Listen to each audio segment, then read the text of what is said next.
सर्वेभ्यो नमो नमः। कक्षा में उपस्थित सभी सदस्यों का आदर सहित अभिवादन एवं स्वागत भी।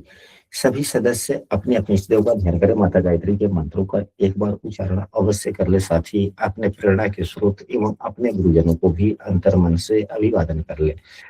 हम लोगों के द्वारा प्रतिदिन बृहत पराशर होरा शास्त्र पुस्तक का हम लोग अध्ययन अवलोकन करते हैं।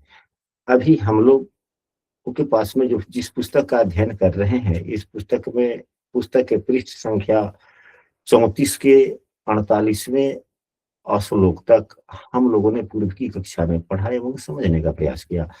आज की कक्षा में हम लोग 49वें एवं श्लोक से आगे हम लोग पढ़ने एवं समझने का प्रयास करेंगे। यहाँ पर जो शीर्षक दिया गया है पंचधा मैत्री।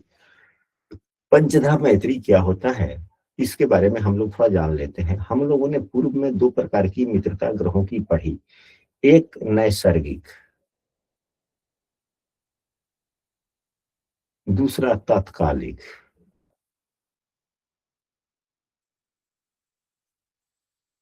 तत्कालिक का मतलब यह, नैसर्गिक का मतलब क्या होता है, तत्कालिक का मतलब क्या होता है, इन दोनों शब्दों की परिभाषा को समझना होगा। नैसर्गिक का मतलब यह हुआ कि ग्रहों के गुण, धर्म एवं स्वभाव के आधार पर होने वाली मित्रता को नैसर्गिक मित्रता कहा जाता है। नैसर्गिक का मतलब दूसरे शब्दों में ईश्वरीय भी कहा जाता है। नैसर्गिक को दूसरे तरफ से हम लोग क्या कर सकते हैं, ईश्वरीय, ईश्वरीय मित्रता कह सकते हैं। जो अंतर मन से जो प्रेम होता है, मित्रता होती है, वह हुआ नैसर्गिक मित्रता, जो गुण धर्मों के, हाँ, गुण धर्म एवं स्वभाव के मेल से होता है। एवं तत्कालिक मित्रता क्या है, यह मजबूरियों की मजबूरी है। ये क्या है, मजबूरी के साथ समझौता है। कहने का मतलब यह है कि तत्कालिक मित्रता है, बन रहा है, अगर वह नैसर्गिक शत्रु हैं तो शत्रुता अपना भूलेंगे नहीं, याद ही रखेंगे। भूलेंगे नहीं, याद रखेंगे।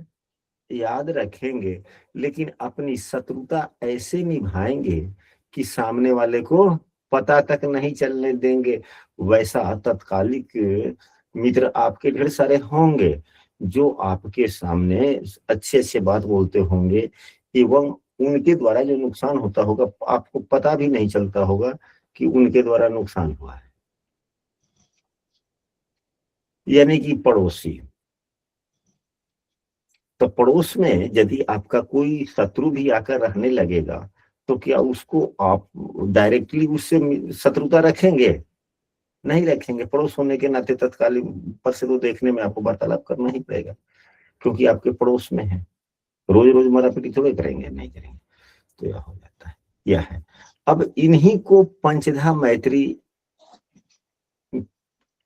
दोनों को मिलाकर जो मित्रता बनती है वही पंचधा मैत्री है। यह दो प्रकार। अब हम लोग नैसर्गिक जो मित्रता पढ़े हैं, नैसर्गिक मित्रता में तीन प्रकार की मित्रता होती है ना। जी गुरु जी।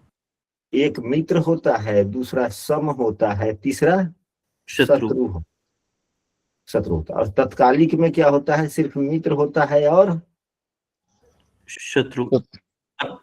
तो यह भी पांच ही बनते हैं। क्या होते हैं, पांच ही होते हैं। तीन, हाँ, नैसर्गिक में तीन और तत्कालिक में दो, पांच ही बनते हैं।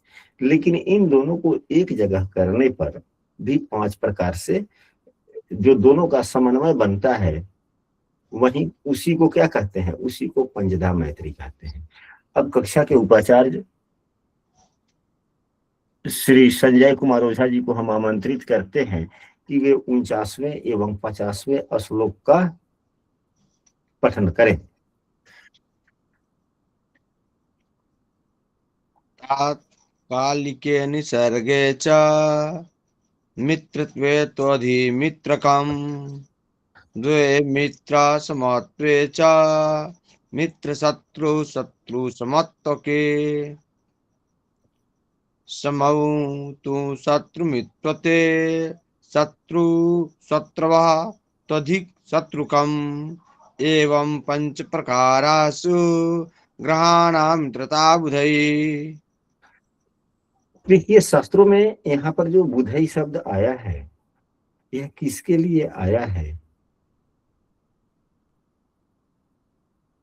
बुधई जहां भी संस्कृत में हो, श्लोक में, ज्योतिष के शास्त्रों में, तो इसको बुधई का मतलब होता है गणक, जो गणित जानता हो। गणित जानता हो उसे गणक कहते हैं, वही बुध है। तो यहाँ पर यह बुध का मतलब हुआ ज्योतिषी। हम लोग इसको एक बार पढ़ लेते हैं। यहाँ पर जो ग्रह, जिस ग्रह का तत्कालिक और नैसर्गिक या निसर्ग में मित्र होता है वह उसका अधिमित्र होता है। एक एक सूत्र यहाँ बना, एक सूत्र यहाँ बना। इसमें भी 5 प्रकार के हैं। तत्काल में जो मित्र हो और नैसर्गिक रूप से सम हो तो वह मित्र होता है। यह दूसरे बने, दूसरा नियम हुआ। तीसरा नियम, जो तात्कालिक शत्रु और नैसर्गिक रूप से सम हो वह शत्रु होता है। तत्कालिक शत्रु हो और नैसर्गिक रूप से सम हो तो वह शत्रु होता है। यह तीसरा यहाँ पर आया। चौथा में नैसर्गिक मित्र और तत्कालिक शत्रु या नैसर्गिक शत्रु और तत्कालिक मित्र हो तो सम होता है। नैसर्गिक मित्र और तत्कालिक शत्रु यानी कि एक प्रकार से मित्र और दूसरे प्रकार से शत्रु, यहाँ भी लिखा गया।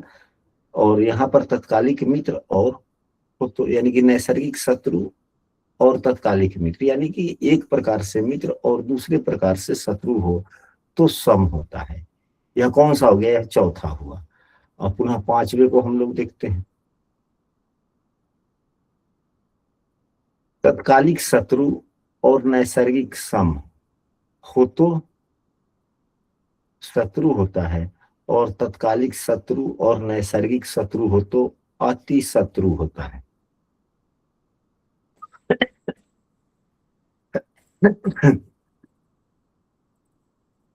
तो इसको हम लोग कैसे समझेंगे? कुंडली वही रहेगी, जो पुस्तक में जो कुंडली है उसी के सहारे हम लोग समझेंगे।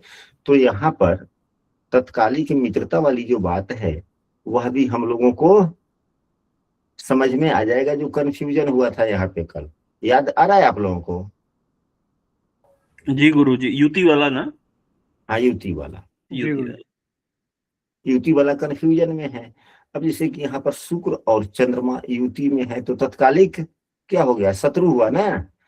शुक्र का चंद्रमा और चंद्रमा का शुक्र, लेकिन यहाँ पर मित्र दे दिया। यह भी कंफ्यूजन और यह भी कंफ्यूजन। इसके बाद में कंफ्यूजन वाले को पहले हम लोग गोला लगा लेते हैं। बुध एवं बृहस्पति तत्कालिक शत्रु हो गए, लेकिन यहाँ पे तत्कालिक मित्रता में दे दिया गया। इस कंफ्यूजन को दूर हम लोग यहीं पे इसी पुस्तक के सहारे कर लेंगे। अब यहाँ पर अब पंचधा मैत्री चक्र बना दिया गया। पंचधा मैत्री चक्र बना दिया गया है। हाँ, अब हम लोग अब यहाँ पर इसको नहीं देखेंगे। हम लोग यहाँ पर सूर्य का, यहाँ तो यह ठीक है, यहाँ तो ठीक है कि नहीं है? नैसर्गिक मित्रता में तो कहीं से किसी को समझने में समस्याएं नहीं है। नहीं गुरु जी, वो ठीक है। अब इसमें से कोई भी ग्रह का नाम आप लोग बोले, उसका इसी कुंडली के आधार पर हम लोग पंचधा मैत्री बनाते हैं। सूर्य से कर लेते हैं गुरु जी शुरू।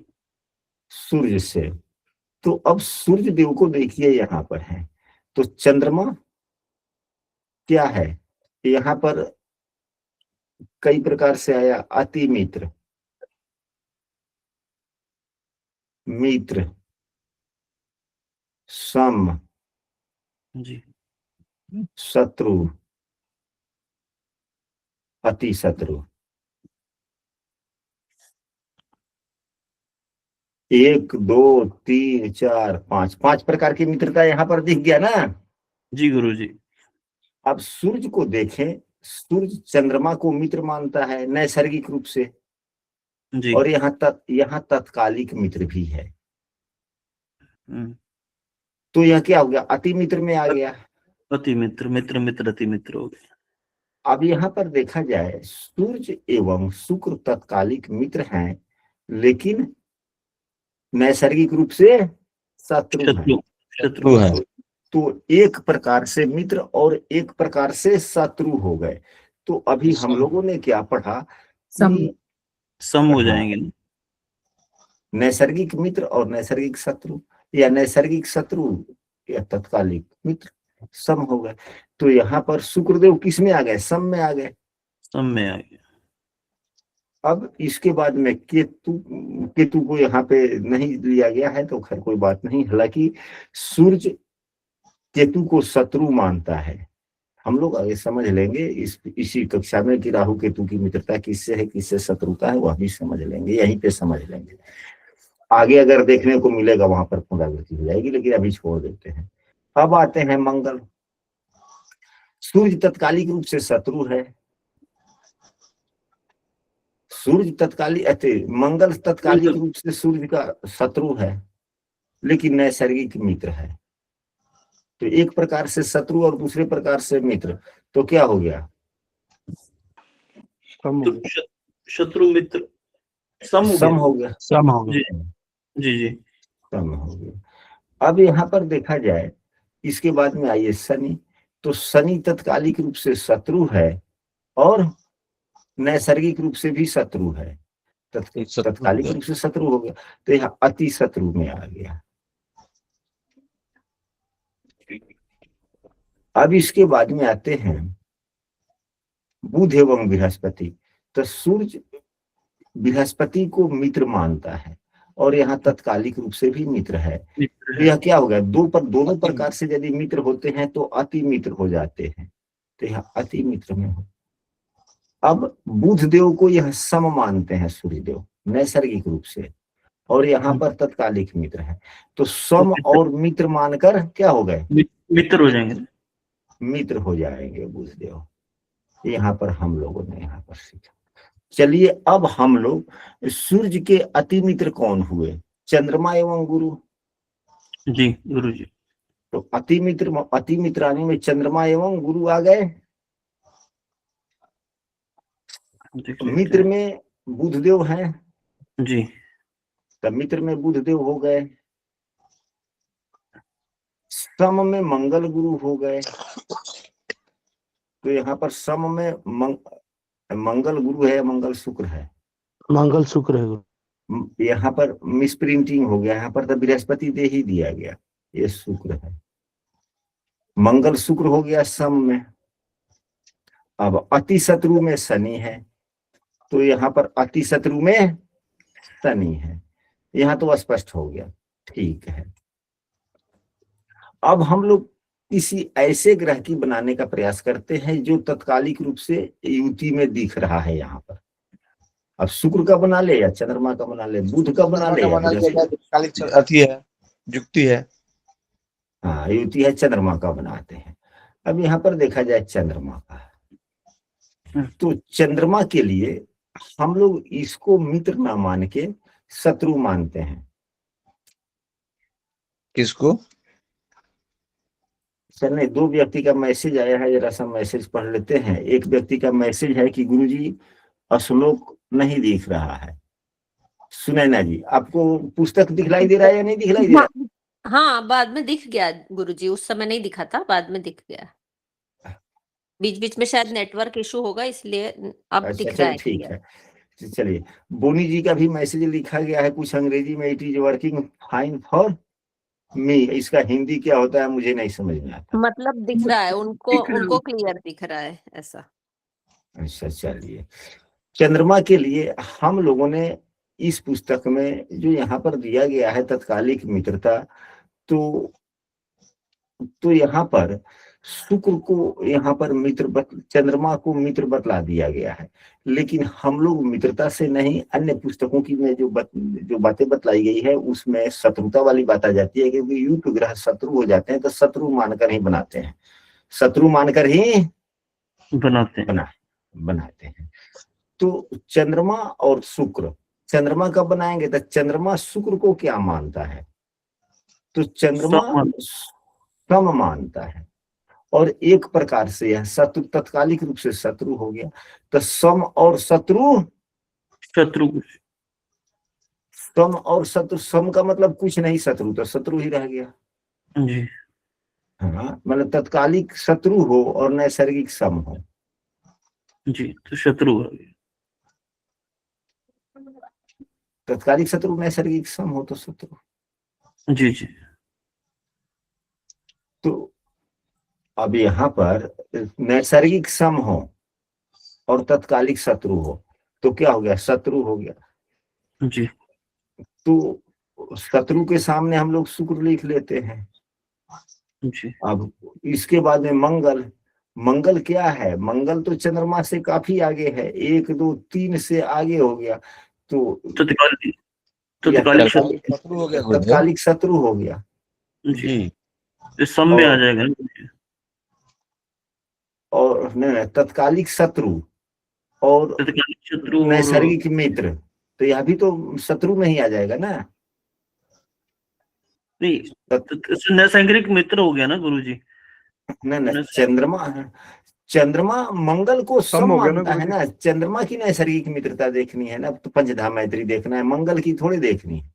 अच्छा नहीं, ठीक ठीक गुरुजी, चंद्रमा तो सम मानता है, बिल्कुल ठीक, चंद्रमा सम मानता है, चंद्रमा सम मानता है, यहाँ पर देखा जाए चंद्रमा सम मानता है, और यह नैसर्गिक शत्रु, अब तत्कालिक शत्रु है तो शत्रु और सम शत्रु, तो यहाँ पर मंगल हो गया। अब यहाँ पर आते हैं शनि, तो चंद्रमा शनि को सम मानता है और यहाँ तत्कालिक शत्रुता में है, तो यह फिर शत्रु ही हो गया। अब इसके बाद में चंद्रमा बृहस्पति को सम मानता है और तत्कालिक मित्रता भी है, तो मित्र हो गया, गुरु जो मित्र हो गए। बुध को चंद्रमा मित्र मानता है और तत्कालिक मित्र भी है, तो बुध अति मित्र हो गए। अब इसके बाद में सूर्य, तो चंद्रमा सूर्य को मित्र ही मानता है और तत्कालिक मित्र भी है, तो अति मित्र हो गए, परम मित्र। हाँ, परम मित्र कहिए, अति मित्र कहिए, जो भी कहिए, क्लोज लिख निकाल लीजिए। तो अब इसी को चंद्रमा को आप मिलाकर देखते हैं, देखिए सूर्य एवं बुध अति मित्र हो गए, स्पष्ट है, कहीं दिक्कत कोई नहीं गुरुजी, ठीक है। अब मित्र में एक गुरु है इसके, लेकिन यहाँ पर शुक्र दे दिया गया,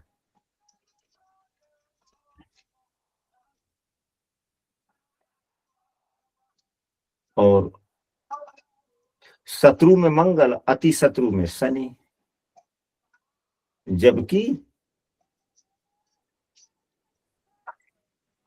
मंगल शनि, तो शनि चंद्रमा शनि को शत्रु तो नहीं मानता ना, सम मानता है।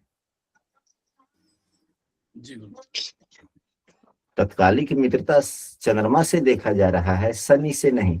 यदि शनि से देखा जाता तो शनि चंद्रमा को शत्रु मानता है और तत्कालिक शत्रुता भी है, तो अति शत्रु हो जाएगा शनि का चंद्रमा।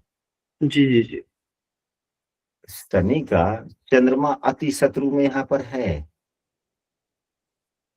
तो फिर चंद्रमा से शनि अति शत्रु में कैसे हो जाएगा? शत्रु में रहना चाहिए, शत्रु में रहना चाहिए। तो पुस्तक में कहीं ना कहीं इसमें मिसप्रिंटिंग है ना। जी गुरुजी। अब इसी को हम लोग दूसरे पुस्तक में देखते हैं, यहाँ भी इस पुस्तक में भी वही बातें हैं,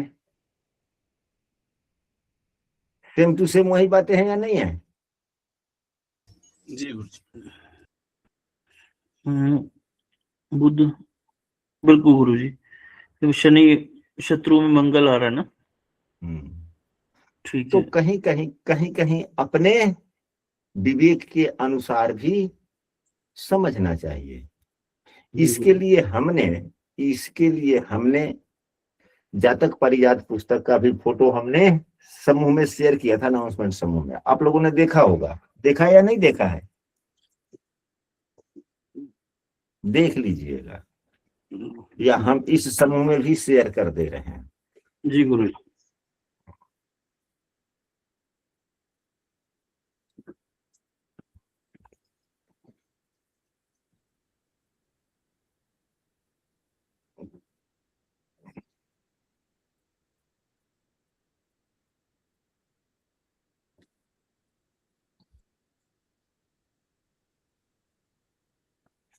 अच्छा, अब तत्कालिक मित्रता कैसे बनाई जाती है, यहाँ पर तो ज्यादा विशेष रूप से अब समझने समझाने की बात नहीं है, आप लोग नहीं समझ गए। जी जी गुरुजी, हो गया ये तो। हाँ, अब इसके बाद में जो श्लोक है दिया जा रहा है, ग्रहाणाम उच्चादि बलमा,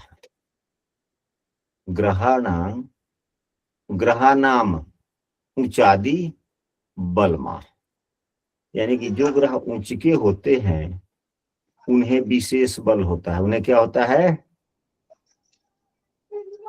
विशेष बल मिलता है। विशेष बल मिलता है। श्लोक है स्वोचे शुभम बलम। संजय जी। जी गुरुदेव, पढ़ देते हैं। स्वमुचे शुभम बलम पूर्णम त्रिकोणे पादवर्जितम स्वरक्षेतलम मित्र गेहे पादमात्रम प्रकृतितम।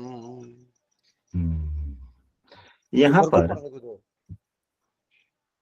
हाँ पढ़ सकते हैं, दो श्लोक पढ़, ठीक है। पादार्थ संभे प्रोक्तम व्यर्थम नीचास शत्रुभे तदवद्य दुष्ट बलम ब्रियात व्रतेना विचक्षणम। चलिए, यहाँ पर जो बातें दी गई है, यदि ग्रह अपनी उच्च राशि में हो तो संपूर्ण शुभ बल, अपने मूल त्रिकोण राशि में हो तो 3 चरण, अपनी राशि में हो तो आधा बल। आधा बल का मतलब क्या हुआ? 2 चरण। मित्र आधा की बल राशि, हाँ जी, मतलब 50%। हाँ जी, और मित्र की राशि में हो तो 1 चरण। कहने का मतलब यह है कि यदि कोई ग्रह, अब किसी भी ग्रह को ले ले, किसी भी ग्रह का आप लोग नाम ले, उसको हम लोग यहाँ पर देख लेते हैं। ग्रह का नाम ले आप लोग, कोई भी एक व्यक्ति किसी भी एक ग्रह का नाम ले ले। मंगल ले लीजिए गुरुजी। अच्छा, मंगल की उच्च राशि 10 नंबर की होती है। मंगल की मूल त्रिकोण राशि 1 नंबर की होती है। मंगल की स्वराशि जो अपनी होती है वह होता है 8। इसके जी। बाद में मंगल की जो मित्र की राशि है वह कौन राशि है? नैसर्गिक देखेंगे, किसका देखेंगे? नैसर्गिक। नैसर्गिक। तो नैसर्गिक में सूर्य चंद्रमा एवं गुरु। गुरु। गुरुजी तो मित्र गुरुदेव की राशि हो गया सूर्य चंद्रमा और गुरु। गुरुदेव। तो सूर्य की राशि 5, चंद्रमा का 4 एवं गुरु का 9 एवं 12, 12। ये हो गया मित्र का। तो यदि मंगल अपने उच्च राशि में है तो 100% फल देगा, अपने मूल त्रिकोण राशि में है तो 75% फल देगा, अपने स्व राशि का है तो 50% देगा, और इन राशियों में यदि हो तो कितना देगा? 25। 25% फल देगा। कहने का जी। मतलब है, अब यहाँ पर नीचे जो दिया गया है कि सम राशि में हो तो आधा बल प्राप्त करता है। आधा का मतलब हुआ 12.5%। सम राशि इनके कौन है? तो मंगल के जो सम राशि हैं वह है शुक्र एवं शनि के। शुक्र एवं शनि की राशि। तो शुक्र की राशि 2, 7, शनि की 10 एवं 11। तो 10 तो उच्च राशि हो गया, नीच में निकल गया, तो यहाँ भी शुभ फल देंगे, लेकिन न के बराबर देंगे, एहसास ही नहीं होगा। अब यहाँ पर देखा जाए, नीच, अस्त और शत्रु राशि में हो तो शून्य बल पाता है, यानी कि अपने नीच राशि में तो 7 नंबर की राशि नीच की हो गई, नहीं, यहाँ पर 4 नंबर की राशि इनकी नीच की हो गई है, तो 7 ठीक है, हमने शनि समझ लिया था। तो यदि नीच राशि है तो 4, शत्रु राशि 3, 6 और अस्त के स्थिति में हो तो शून्य फल, लेकिन नीच राशि के ग्रह बुरे फल देते हैं। नीच राशि के ग्रह बुरे फल देते। हाँ, ऐसा हम सभी कहते हैं, परंतु जब तक नीच राशि का ग्रह जब तक पीड़ित नहीं होता है तब तक वह अपनी अशुभता को नहीं दर्शाता, अपनी अशुभता को नहीं दर्शाता, मतलब नीच ग्रह हो, पीड़ित भी हो। हाँ, नीच हो, पीड़ित हो, अस्त हो, पीड़ित हो, शत्रु राशि में हो, पीड़ित हो, वह ज्यादा अशुभ फल करता है। और वैसे न के बराबर, स्पष्ट समझे। अब क्यों हम लोग, यदि कोई ग्रह नीच राशि में होता है या शत्रु राशि में होता है या अस्त होता है, तो हम लोग अशुभ क्यों कह देते हैं? पुस्तक में तो अशुभ बातें नहीं दी गई ना, कि ग्रह नीच हो, अस्त हो या शत्रु राशि में हो तो शून्य बल पाता है, नहीं कुछ है ही नहीं, बल ही नहीं है तो क्या करेगा? जी गुरु जी, पुस्तक में तो लिख दिया गया, लेकिन हम सब क्यों कहते हैं? हमारे गुरुजनों ने भी हमें कहा कि पुस्तक में लिखने के लिए लिख दिया गया है, लेकिन अशुभ फल देता है। फिर हमने उनसे पूछा कि पुस्तक की बातें क्यों नहीं, आपकी बातें मैं क्यों मानूं? गुरुजनों से ऐसे सवाल किए जा सकते हैं प्रेम पूर्वक कि नहीं किए जा सकते? किए जा सकते हैं गुरु, किए जा सकते हैं। जब तक गुरुजनों से आप प्रश्न नहीं कीजिएगा, हम प्रश्न अपने गुरुजनों से नहीं करेंगे, तब तक उनकी अनुभव की बातें हमें मिलेगी नहीं गुरु जी, नहीं मिलेगी। इसलिए प्रश्न सकारात्मक ढंग से प्रेम पूर्वक प्रश्न करने ही चाहिए। हमने प्रश्न किया तो उनका कहना यह है, यह हमारे गुरुजी के अपने विचार हैं। हमने उनसे नहीं पूछा कि आपने पुस्तक में कहीं पढ़ा या नहीं पढ़ा, लेकिन मैं यह जरूर विश्वास के साथ कहता हूं कि मैंने भी नहीं पढ़ा है जो मैं कहने जा रहा हूं, लेकिन उनकी अनुभव की बातों को जो मैंने सुना, हम मनन करते हैं तो उनकी अनुभव सत्य साबित होती है।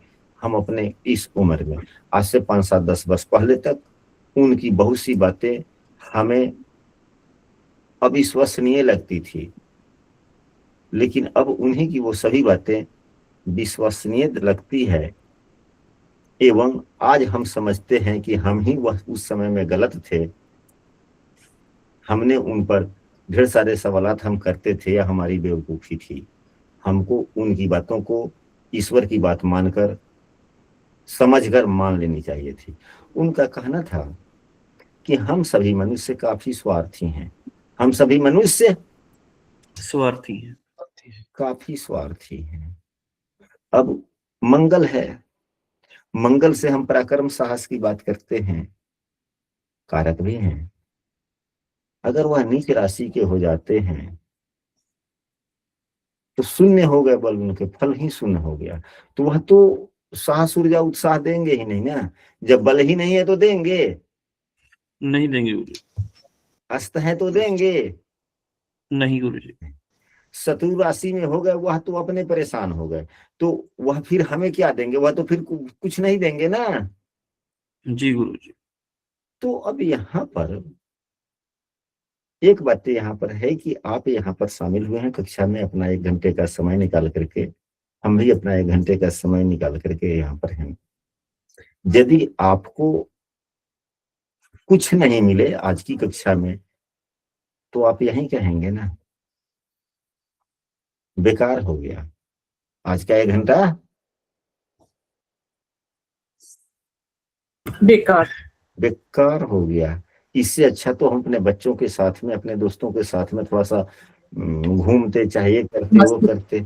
और हमारी महिलाएं वर्ग के लोग कहते कि इससे तो बेहतर था कि आज हम क्लास में ही ज्वाइन नहीं होते, थोड़ा सा बढ़िया साग सब्जी, ये डिश बनाते वो डिश बनाते, घर में आनंद से लोग खाता है।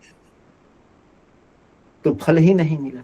तो फल नहीं मिला तो हम सोच लेते हैं कि बुरे फल दे दिए। तो फल न मिलना भी बुरे फल के बराबर है कि नहीं है? जी गुरुजी। फल मिलेगा तभी तो ये बात, तो वही बातें हो जाती है। अब बातें स्पष्ट हुई? जी जी गुरुजी। जी गुरुजी। गुरुजी एक प्रश्न था, हाँ जी, बोला जाए। अगर मंगल मकर में है और अपने परम उच्च पे है, 28 डिग्री का है, बट सूर्य भी सब लोग 25 डिग्री पे ये अस्त हो गया वहां पर, तो मंगल अपना उच्च का देगा या फिर अस्त हो गया तो कोई उसमें शक्ति नहीं रही? नहीं, मंगल अब वहां पर मंगल शक्ति तो है ही है, पावर में है ही है, ठीक है, लेकिन डायरेक्टली मंगल का फल नहीं मिलेगा। मंगल का फल नहीं डायरेक्टली नहीं मिलेगा, मिलेगा। तो नहीं मिलेगा। लेकिन जो मंगल के कारकत्व हैं और वही सूर्य के भी कारकत्व हैं, दोनों में अगर कारकत्वों में समानता है तो सूर्य के कारकत्वों में वृद्धि हो जाएगी। क्या हो जाएगा? बढ़ोतरी हो जाएगी, वृद्धि हो जाएगी। वृद्धि हो जाएगी। अगर नहीं ऐसा होता तो सूर्य के साथ में किसी भी ग्रह की युति कभी लाभकारी नहीं होती। आप पुस्तक में पढ़ेंगे, इसी पुस्तक में आगे या अन्य पुस्तकों में भी आपने पढ़ा होगा कि सूर्य बुध की युति बुधादित्य योग बनाता है, सूर्य गुरु की युति फलना चीज बना देता है, सूर्य चंद्रमा की युति फलना चीज दे देता है, सूर्य मंगल की युति ये चीज दे देता है। ऐसा है या नहीं है? जी गुरुजी। जी गुरुजी। अब तो अगर मंगल अस्त हो जाते हैं तो जिस भाव के वो स्वामी है उसके लिए नुकसानदायक हो जाते हैं, उसके लिए नुकसानदायक। लेकिन हाँ, और स्वयं डायरेक्टली अपना प्रभाव नहीं दे पाते, क्योंकि इनका प्रभाव जो है, अब इसको दूसरे कायदे से समझते हैं, इसको दूसरे कायदे से समझते हैं। कहने का मतलब यह है कि अभी जो हम यहाँ पर बैठे हुए हैं, यहाँ पर 10 वाट का ट्यूबलाइट जल रहा है, 10 वाट का ट्यूबलाइट जल रहा है। उस 10 वाट के ट्यूबलाइट को हम सूर्य मान लेते हैं। सभी ग्रहों से ज्यादा प्रकाश, ज्यादा रश्मियां, ज्यादा उष्मा सूर्य में ही है, सभी ग्रहों से ज्यादा है। या अगर यह 10 वाट का ना हो करके अगर 100 वाट का पहले वाला जो फिलामेंट वाली बल्ब थी, अगर वहीं जल रहा होता, और पहले के जमाने में नाइट बल्ब जो हुआ करते थे 15 वाट के हुआ करते थे, अलग अलग रंगों के, अगर किसी भी हरे रंग का नाइट बल्ब हो या किसी रंग का नाइट बल्ब हो, अगर जला दिया जाए, पहले ना जलाया जाए, जैसे अभी यह दूधिया रोशनी है 10 वाट का, तो बिल्कुल व्हाइट रोशनी है, उसमें चाहे हल्का ही सही अगर कोई रंग हल्का मिश्रित कर देते हैं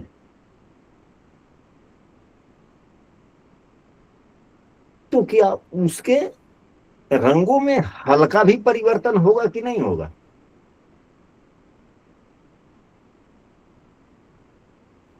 होगा गुरुजी। अगर आज के तारीख में हाफ वाट का जो बल्ब चलता है, इधर 10 वाट है, 10 वाट बनाम हाफ वाट, तो अगर उसको 1 वाट को 2 भाग में बांटा जाए तो हाफ वाट हो जाएगा, यानी कि 20 वाट, 20 ट्यूबलाइट, 20 नाइट बल्ब के रोशनी के बराबर उसका अकेला हो गया। तो अगर 10 लीटर दूध में आधा लीटर किसी दूसरे रंग को मिला दिया जाए तो दूध के रंग में हल्का परिवर्तन हो जाएगा कि नहीं हो जाएगा? होगा जी। जी गुरुजी। हो गया। लेकिन अब तो इसका अपना हरे रंग का जो है या लाल रंग का जो रंग आपने मिलाया दूध में, इसका अस्तित्व स्वतंत्र रूप से समाप्त हो गया कि नहीं हो गया? अस्तित्व किसका निखर गया? अस्तित्व में बदलाव किस गुणों के में है? किसके गुणों में बदलाव हो गया? दूध के गुणों में। दूध के गुणों में बदलाव हो गया। तो ठीक उसी प्रकार जब भी कोई ग्रह अस्त होता है तो उनके गुण सूर्य की रश्मियों में समाहित हो जाते हैं और सूर्य के गुण धर्मों में हल्का बदलाव परिवर्तन दे देते हैं। अब वह ग्रह कौन सा है? क्या सूर्य के गुण धर्मों के अनुकूल वाला ग्रह है, या शनि के या सूर्य के गुण धर्मों के विपरीत है? अगर मंगल और सूर्य की युति हो जाए, सूर्य देव यदि मंगल देव यदि अस्त हो जाते हैं तो इनकी रश्मियां भी तो उष्मा प्रदान करती है, उत्साह प्रदान करता है। सूर्य भी सहधर्मी ही बन जाता है। दोनों ही अग्नि तत्व के ग्रह हैं, दोनों आगे बढ़ना चाहते हैं, शान के प्रतीक हैं। शौक के तो नहीं, शान के प्रतीक। तो सूर्य के शान में थोड़ी वृद्धि होगी या ह्रास होगा? वृद्धि हो जाएगी। अगर वहीं शनि से अगर युक्त हो जाए सूर्य, तो शनि आलस्य है, शनि गुण धर्मों के आधार पर विपरीत भी है। जहां सूर्य प्रकाश है वहीं शनि अंधकार भी है। सूर्य जहां प्रसिद्धि की तरफ लेकर जाता है, मालिक बनने की तरफ लेकर जाता है, तो शनि दासत्व की तरफ लेकर जाता है। तो सूर्य शनि की युति बनने से क्या होगा? कुछ प्रभाव अंतर हो गया कि नहीं हो गया? जी गुरु जी। जिसके सूर्य गुरु के युति होते हैं, भले ही देवगुरु बृहस्पति अस्त हो जाए, परंतु वह व्यक्ति बड़ा ही न्यायशील होता है और न्याय के लिए बगैर पूछे हुए बोल्ड आवाज में बोलता है। क्योंकि देवगुरु का जो गुण है वह गुण सूर्य के रश्मियों में समाहित हो गया। देवगुरु बृहस्पति डायरेक्ट अपना फल नहीं देंगे, लेकिन सूर्य की रश्मियों में तो समाहित हो गया। कुछ तो सूर्य के गुणों में बदलाव किया कि नहीं किया? तो कैसा बदलाव करेगा? तो जैसा उसके पास में गुण होगा उसी गुण धर्मों के आधार पर बदलाव कर देगा। अब बातें स्पष्ट हुई? जी गुरु जी, स्पष्ट हो। राजा धार्मिक प्रवृत्ति से काम करेगा। क्या? जैसे सूर्य राजा है, राजा फिर गुरु के अच्छा काम करेंगे। हाँ, अच्छा, सूर्य अच्छा होगा, लेकिन गुरु अस्तित्व विहीन हो गया, डायरेक्टली काम नहीं कर पाएंगे। अगर वहीं सूर्य से अलग होंगे तो ये डायरेक्ट अपना फल देंगे। हाँ, जिस भाव के अब ये स्वामी हो गए, अगर होंगे देवगुरु बृहस्पति, ये तो अस्त हो गए ना, ये स्वतंत्र ही रश्मियां निकल नहीं रही है, तो अपने भाव के लिए थोड़े कम करेंगे। अब यहाँ पर यह स्पष्ट हुआ? जी गुरु जी। अब इसके बाद में हम लोग आगे बढ़ते हैं।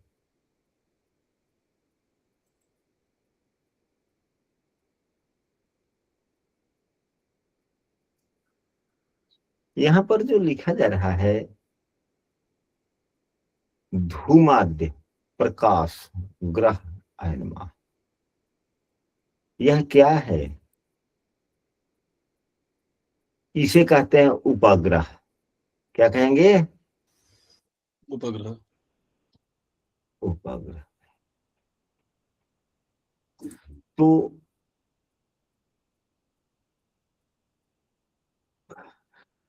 तो नामित जी आप एक बार लेफ्ट होकर के रिज्वाइन हो लीजिए, या किसी को स्क्रीन नहीं दिखलाई दे रहा है? दिख रहा है सर। दिखाई दे रहा है। दिख रहा है गुरु। ठीक है गुरुजी, मैं लेफ्ट होके करती हूँ। चलिए ठीक है। अब यहाँ पर धूम प्रकाश ग्रह, इसका फलादेश में उपयोग होता है, लेकिन अब सॉफ्टवेयर में उतना नहीं क्लियर दिखता, लोग छोड़ देते हैं, लेकिन इसको हम लोग समझ लेते हैं, क्योंकि इस पर आधारित और भी दूसरे कक्षाओं में प्रश्न किए गए हैं। तो उस जिस कक्षा में प्रश्न किए गए हैं उस कक्षा के सदस्यगण इसमें भी भाग लेते हैं, तो हमने उनको कहा है कि आप बृहत पराशर की जो कक्षा है उसमें समझ लेंगे। तो यहाँ पर जो धूम प्रकाश ग्रह वाली बात है, आप अब संजय जी, जी गुरुदेव। हाँ इसको जरा सा ये करें। 53 53 54 55 छपा रुकिए। सदा हाँ पढ़िए। सदा चतुर्भा विश्वांसै नखलिप्तान्धिको रवि धूमो नाम महादोष सर्वकर्म विनाशका धूमो मंडलता शुद्धो व्यतिपातोत्र दोषदा षडसाध्वे व्यतिपाते परिवेशस्तु दोषदा परिवेशस्तु परिवेशयुतश्चक्र चक्रादिन्न चापस्तु दोषदा त्र्यंशो नात्यष्टांशः युत्यश्चाप केतु ग्रह भवेत्। 56 पढ़े क्या गुरुदेव? हाँ जी, एक पूरा पढ़ दीजिए ना। राशो केतो सूर्य सात पूर्वोत्सव अप्रकाश ग्रह से ते दोषा पाप ग्रह स्मृता। चलिए अच्छी बात है। कर्सर किधर गया जी?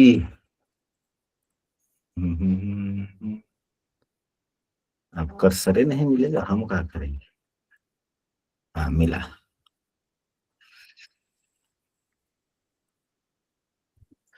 यहाँ पर लिखा जा रहा है, देखिए पढ़ने के तरीके दो होते हैं।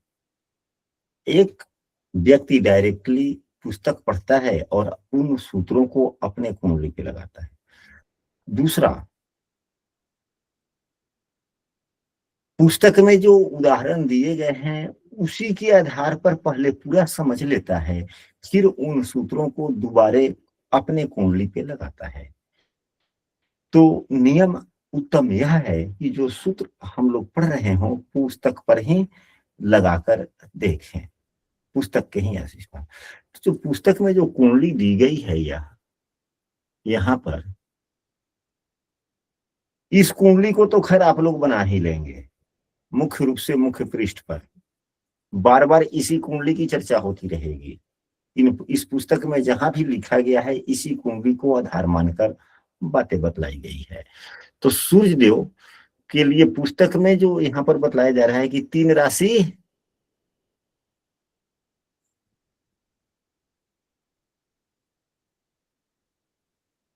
10 अंश 26 कला 29 बिकला, लेकिन यहाँ पर 10 नहीं है, यह गलत है। यह क्या है?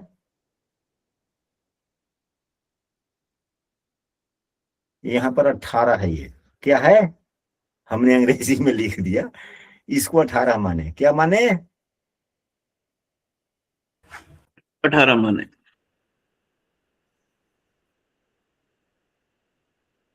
इसको 18 माने। अच्छा, बाद बाकी सभी सूत्र वही है।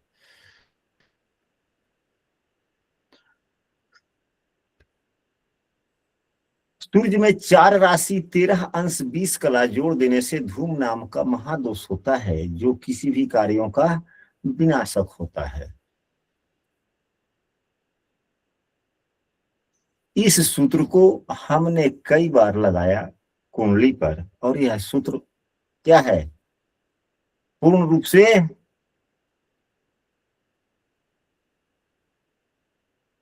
प्रभावी होता है। अब इसको कैसे समझेंगे? तो सूर्य की जो राशि यहाँ पर दी गई है, जो अभी हम लोगों ने इस पुस्तक में, अब आप लोग अपने अपने कुंडली के सूर्य के अंश को देखें कि कितना है। हम पुस्तक की बात करेंगे, आप लोग अपने कुंडली की, आप लोग अपने कुंडली। तो सूर्य देव यहाँ पर इस जो पुस्तक में जो कुंडली दी गई है उसमें 3 राशि, 18 अंश, 26 हाँ कला एवं विकला कितना है? विकला 29 है, तो 29 इसको न मान के यहाँ पर 20 होना चाहिए, यहाँ पर 20 होना चाहिए।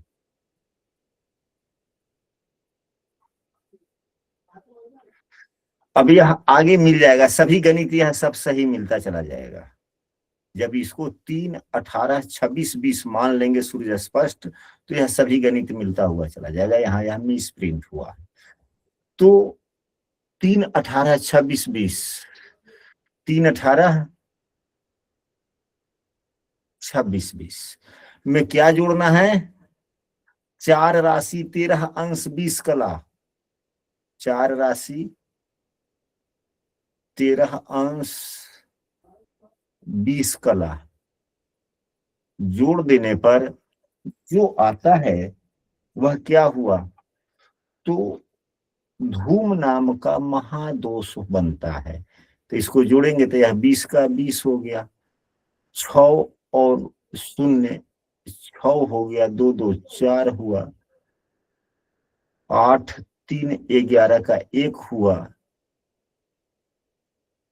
और 1 1 2 और 1 3 हो गया, 4 और 3 7 हो गया। तो यह 31 है।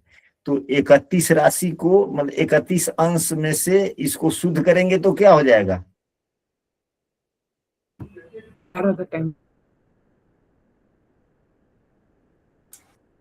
तो 8 राशि यह 8 हो जाएगा ना?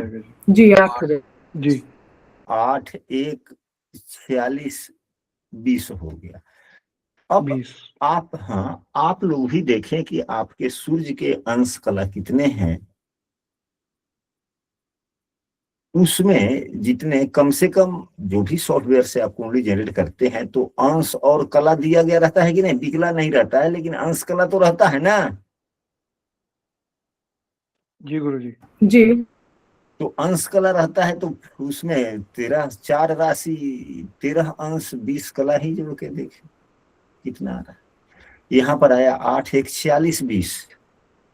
अब यहाँ पर देखिए 8 1 46 20 आया ना? जी यह धूम ग्रह हुआ। तो अब आपके कुंडली में सूर्य में इतना राशि जोड़ देने से जो अंश बनता है, तो यह कौन सा अंश हो गया? यह धनु राशि में 1 अंश 46 कला, यानी कि धनु राशि में 2 अंशों के आसपास का मान आ गया ना। धनु राशि में जी 2 गुरुजी, अंशों के आसपास, 2 अंश के आसपास हो गए। ठीक है गुरुजी। तो आप लोग देखें कि आपके कुंडली में सूर्य देव किस राशि में है। उसमें 4 राशि, 13 अंश, 20 कला जोड़ते हैं तो जितना अंश आता है, क्या उस पे कोई ग्रह बैठे हुए हैं? गुरुजी उस पे ग्रह तो नहीं बैठे, लेकिन उसका फिर डिस्पोजिटर देखना पड़ेगा हमें। नहीं, उस वहां पे कोई ग्रह बैठे हुए हैं नहीं। आपके कुंडली में नहीं होंगे, यहाँ पर ढेर सारे व्यक्ति हैं, उनके कुंडली में हो सकते हैं। यानी कि सूर्य के अंश में 4 13 20 जोड़े, जितना अंश कला राशि कला विकला आता है उस पे कोई ग्रह बैठे हैं क्या? जी गुरुजी। कौन से ग्रह बैठे हुए हैं? यदि हैं तो बोले, तो बोला जाए, नहीं तो बात है।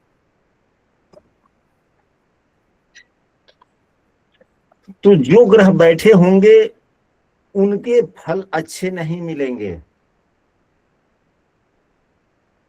वहां पर धूम नाम का दोष बना, वहां हालांकि वह धूम उपग्रह है, तो वहां पे जो भी ग्रह होते हैं अच्छे फल नहीं देते, यह साधारणतया यह पाया जाता है। अगर सप्तमेश वहां पे है उतने अंशों पे तो विवाह में काफी समस्या है। पंचमेश है तो बुद्धि प्रखर जल्दी नहीं होगा, बुद्धि खराब होगी। दशमेश है तो कार्यों में सफलता नहीं मिलेगी। अगर खस्टिस बैठा हुआ है तो प्रतिस्पर्धा परीक्षा इत्यादि की तैयारियों में समस्याएं आना इत्यादि झड़ सकता है। यानी कि जो भी काम करते हैं वह खराब ही कर देता है, उससे खराब होता है। अब 54वें श्लोक से आगे हम लोग कल की कक्षा में अध्ययन करेंगे। यदि कोई सदस्य अपना कोई प्रश्न रखना चाहते हैं तो प्रश्न हैंड राइज करें, प्रश्न पर भी हम लोग चर्चा करेंगे। यदि कक्षा आप लोगों को अच्छी लगती है तो कक्षा की वीडियो आप लोग अपने मित्रों को भी शेयर करें ताकि आपके मित्र भी इस कक्षा का लाभ ले सके। हाँ अनिल जी। गुरुजी गुरुजी अगर